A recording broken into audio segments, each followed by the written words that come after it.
Les gars, on va parler français, on va dire les thèmes. Tout au long de ce flashback de Airbaf, l'aura de Barbe Blanche, elle a drastiquement chuté. Le mec était limite vu comme un dieu dans l'univers de One Piece. C'était un intouchable. Mais tout au long de ce flashback de Airbaf, vraiment, Barbe Blanche, il y a presque rien de positif attiré par rapport aux actions de ce personnage. En fait, les mecs, pour être complètement sincère avec vous, est-ce que je vais dire ne va pas forcément plaire à beaucoup d'entre vous, mais tout au long de ce flashback, Barbe Blanche a honnêtement, les mecs, été catastrophique. Vraiment, le mec a été cataclysmique. Et encore, moi personnellement, je ne devrais même pas être un gars qui normalement se plaint de la prestation de Barbe Blanche au point de la qualifier de catastrophique ou de cataclysmique. Parce que pour ceux qui me suivent depuis un bon moment, vous le savez très bien, personnellement, en termes de puissance, je ne mettais pas Barbe Blanche au niveau auquel beaucoup essaient de nous faire croire qu'il était. D'ailleurs, j'avais fait un top 11 des personnages les plus puissants du manga dans lequel j'avais mis Barbe Blanche en 11e position. Et à l'époque, personne ne m'avait pris au sérieux. Jusqu'à même aujourd'hui, je pense qu'il y en a encore beaucoup qui ne me prennent pas au sérieux lorsque je mets Barbe Blanche 11e en termes de puissance. Mais aujourd'hui, les mecs, je suis persuadé de pouvoir vous citer au moins 8 personnages qui, de façon claire, sont plus puissants et ce de façon évidente que Barbe Blanche. On peut citer entre autres Davy Jones, Joy Boy, Imu, Xebec, Roger, Garp, Loki et Harald. Je pense que ces 8 personnages-là sont officiellement et clairement plus puissants que Barbe Blanche. Pour ceux qui ne veulent pas l'accepter, je pense juste que c'est du déni. Ils sont clairement plus puissants que Barbe Blanche. Donc, par rapport à ce qu'il nous a montré en termes de puissance, je n'étais vraiment pas si choqué que ça. Mais ce qui m'a vraiment choqué du personnage, mais c'est sur sa mentalité. Parce que Barbe Blanche, durant tout le manga, il n'a cessé de nous répéter, ouais, la famille, c'est tout pour moi. Ouais, j'ai toujours voulu avoir une famille, et ci et ça, blabla, blabla, patati, patata. Mais les mecs, vraiment, hein, qu'on soit d'accord. La façon avec laquelle il a abandonné Rox Dixebeck, son capitaine. Eh, franchement, il faut lâcher ça. Il faut lâcher. Pour moi, c'est tellement un lâche, frère. C'est tellement un lâche, ce mec. Parce que des fois, il serait important de dire les thèmes. Vous le savez, je l'ai déjà dit à plusieurs reprises dans mes vidéos. Barbe Blanche faisait partie de mon top 5 personnages favoris. Mais les mecs, en vrai de vrai, quand je le vois abandonner Xebec comme ça, je sais qu'il y en a beaucoup qui peuvent venir ici me dire, tu aurais voulu qu'il fasse quoi? Les mecs, moi je suis persuadé, vous savez, vous connaissez ma relation avec Zoro. Zoro, c'est pas forcément un personnage que j'apprécie des masses. Mais les mecs, qu'on soit d'accord, hein, si Luffy est dans cette position-là, je suis persuadé que Zoro aura deux choix. Soit il sort Luffy de cette situation, soit il meurt là. Je suis persuadé que ce soit Zoro ou Sandy, ils auraient agi de la même façon. Je pense aussi que ça aurait été pareil pour Rayleigh et Gaban. Ils auraient agi pareil pour Roger. C'était Roger qui s'était trouvé dans cette même situation. Mais là, les mecs, Barbe Blanche, avaient, donc façon avec laquelle il nous a vacciné par rapport à la famille et tout. Mais franchement, j'ai été déçu, mais d'une façon, vous ne vous rendez pas compte. Surtout que lorsqu'il abandonne Xebec, un chapitre plus tard, on voit Rayleigh et Gaban qui, eux, vont clairement, en fait, ils vont donner leur vie pour leur capitaine. Vraiment, Barbe Blanche a été exceptionnellement décevant.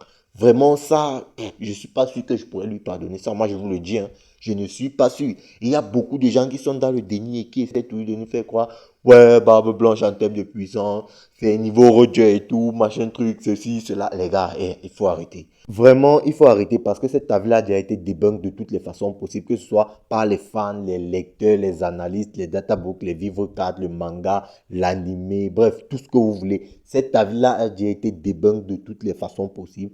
Barbe Blanche n'a absolument pas le niveau de Gold Roger. Et je pense même que s'il y a un combat dans lequel les deux personnages se battent sérieusement, je suis même pas sûr, hein, les mecs, que Barbe Blanche donne un high diff à Roger. Parce que si on se base uniquement sur les éléments du manga, moi je vous avais déjà dit que là où on a un Barbe Blanche qui lorsqu'il a rencontré Oden, il y avait un combat qui était relativement serré. Bah ce même Oden là, lorsqu'il a rencontré Roger malade, il faut quand même ajouter cette précision là, bah Oden s'est fait camouflarifier sans avoir le temps de rien faire. Pourtant c'est lui qui a foncé sur Roger. Ça prouve déjà qu'il y a un certain écart entre Barbe Blanche et Roger. Maintenant, une source beaucoup plus sûre et beaucoup plus fiable pour confirmer la supériorité de Roger sur Barbe Blanche, elle nous vient des récents chapitres, notamment le 1167. Dans le 1167, on nous dit clairement que de tous les pirates qui se sont dispersés après God Valley, beaucoup d'entre eux ont atteint leur apogée une dizaine d'années après. Seulement, un groupe de pirates a réussi à se hisser au-dessus de tous ces pirates-là. Le groupe du roi des pirates, Goldie Roger. Traduction. Ouais, certains Barbe Blanche, Shiki, Big Mom, Kaido, Choku, bref, tous ces pirates-là, ils ont certes beaucoup évolué, il n'y a pas de problème, ils sont devenus beaucoup plus puissants, ils ont conçu et construit leur empire, ils ont, on va dire, allongé leur réseau et tout, il n'y a pas de problème. C'était des pirates extrêmement puissants, mais Roger et ces pirates-là ne boxaient clairement pas dans la même cour. C'est clairement la traduction de ce qui nous a été dit dans le chapitre 1167.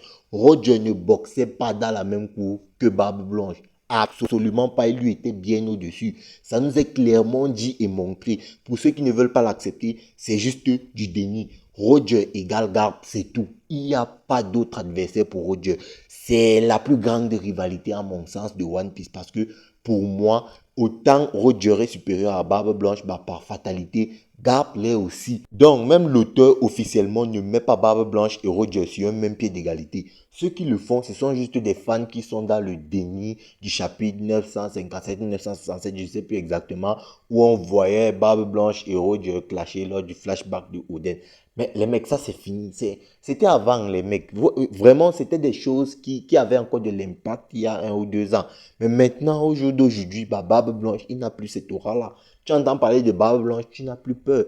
Parce que les mecs, rien que de voir Barbe Blanche prendre la fuite, vraiment, attends, réalisez un peu parce que je pense qu'il y en a beaucoup qui sous-cotent cette action-là. Mais rien que de voir Barbe Blanche prendre la fuite face à un adversaire, et ce, peu importe la raison, surtout que les gars étaient en 3-20, parce que j'en ai vu beaucoup venir nous dire que, ouais, s'ils ont fui, c'était pas parce qu'ils avaient peur de la puissance de Garp ou quoi que ce soit. Ouais, s'ils ont fui, c'était parce qu'ils n'avaient pas le temps et tout, machin, truc, ceci, cela. Franchement, vous pouvez trouver la justification que vous voulez, mais le dénominateur commun ne change pas. Barbe Blanche a fui. Vraiment, je pense que vous ne vous rendez pas compte de la dinguerie. Vraiment, ça, en fait, le fait que Garp fasse fuir Barbe Blanche, Big Mom et Kaido, je pense vraiment que c'est l'action la plus impressionnante de tout One Piece. Parce que je pense vraiment que vous ne vous rendez pas compte des implications derrière. Parce que les mecs, si on en revient justement aux personnages du présent, les Luffy et autres, souvenez-vous que sur Dressrosa déjà, Luffy disait ne plus fuir face à qui que ce soit. C'est-à-dire, contre Fujitora, le gars, il a refusé de fuir. Contre Kaido, il a refusé de fuir. Pourtant, Luffy n'avait pas un niveau de ouf à ces époques-là. Mais Barbe Blanche, les mecs. Et surtout que Luffy, il était un peu seul. Même si, voilà, de temps en temps, il était avec Nami et tout. Voilà. Mais là, on a un Barbe Blanche, les mecs. Le gars est accompagné du Big Mom et Kaido et tout. On a même vu Kid. Kid, les gars se sont... Il y en a beaucoup qui se sont moqués de Kid en disant que, ouais, bon, il croyait quoi et tout. Il est un peu trop arrogant, chance l'a calmé et tout. Lui, au moins, il a eu les cojones de se battre et d'assumer tout ce qui va suivre. Mais Barbe Blanche, il a fui. Et j'entends des gens me dire, ouais, Barbe Blanche Prime supérieur à Garp et tout. Les gars, lâchez ça.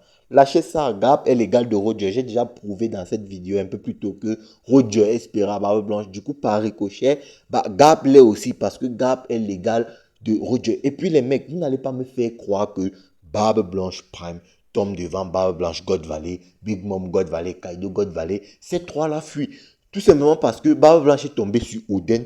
Un mec qui je ne pense pas que s'il tombe sur ces trois-là, c'est-à-dire Barbe Blanche, Big Mom et Kaido God Valley fuit, bah Oden il n'a pas fui, il a foncé sur Barbe Blanche.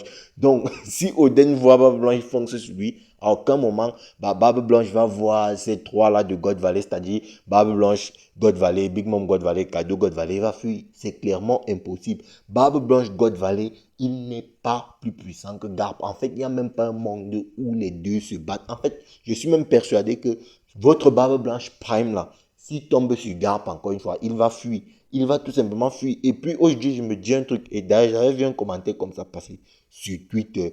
Il serait pas fou de penser que dans le navire que Barbe Blanche avait fui. C'était peut-être un navire de la marine, c'était peut-être pas le navire de Garp, mais c'était aussi peut-être le navire de Sengoku dans lequel se trouvait Garp à l'intérieur.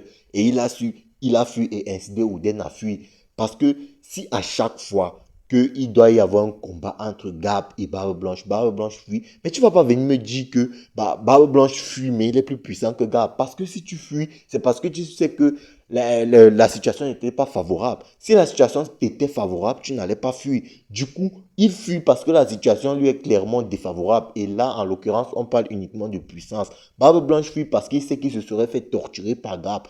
Et je dis les thèmes. Vraiment, les mecs, c'est vrai que j'ai eu un ton vraiment très négatif au long de cette vidéo sur Barbe Blanche, mais c'est pour vous dire à quel point il m'a déçu. C'est vrai, moi j'avais déjà théorisé dans mes vidéos que Garp allait très certainement choquer Barbe Blanche sur God Valley. Ce à quoi, encore une fois, lorsque je le disais, beaucoup ne me prenaient pas au sérieux, mais pourtant ça a fini par se réaliser. Mais je ne pensais pas que ça irait aussi loin. Je ne pensais pas que Barbe Blanche allait voir Garp et fuir. Je pensais qu'il allait avoir un affrontement où Garp allait clairement avoir le dessus, mais pas fuir. Parce que fuir, c'est très grave. C'est très grave, mais c'est un modèle de lâcheté. Donc, vraiment, je ne sais pas si on se rend compte, les mecs. Barbe Blanche, il m'a juste trop déçu. Le mec, il était trop mis. C'est-à-dire, vraiment, il n'y a rien à retirer sur sa prestation de God Valley. Il abandonne Zebek. Il fuit quand il voit Garp. Il débarque pour Shaki qui n'est même pas avec lui. Non, frérot, Barbe Blanche, c'est trop décevant. Je suis désolé. Je suis désolé, vous pouvez bander sur le personnage autant que vous voulez, mais pour moi, il ne fait pas partie des gods de One Piece. Bref, je pense qu'on va s'arrêter là, les amis. La vidéo a été assez longue. J'ai assez chié comme ça sur Barbe Blanche. Mais voilà, il fallait quand même que je me lâche parce que c'était l'un de mes personnages favoris, mais il m'a grandement déçu.